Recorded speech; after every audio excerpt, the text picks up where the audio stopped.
ايه ده؟ يا حاجه انقرضت يا حاجه محروقه. لا انت بتجيب حاجات صعبه قوي.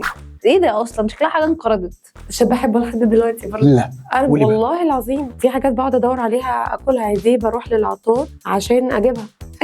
ايه ده؟ حاجه يعني هي يا حاجه انقرضت يا حاجه محروقه. يعني احد اسباب لا احد اسباب مشاكلي الجذاميه ده اسمه دوم. ايه ده؟ دي فاكهه مثلا؟ فاكهه استوائيه؟ ايوه دي فاكهه استوائيه؟ عشان بحب طعمه.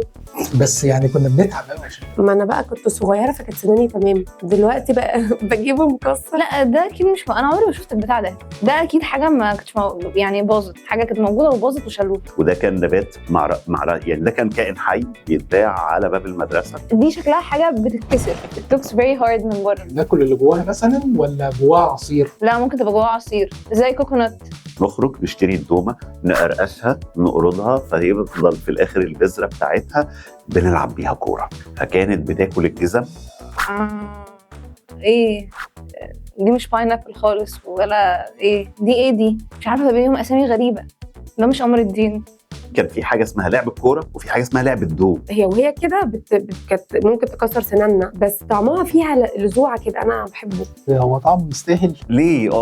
لا ودلوقتي بقينا بنجيب في رمضان عصير دوم على الفطار. بتاع ده كان سيء جدا. انت عارف احساس انه خد الدوم على وش رجله دوم؟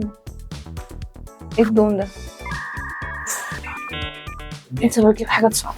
ايه الدوم ده؟ معرفوش. دوم دي فاكهه اسمها الدوم؟ انت بتاخدني على قد عليه؟ بحاول اعرف معاكي، ما اعرفش.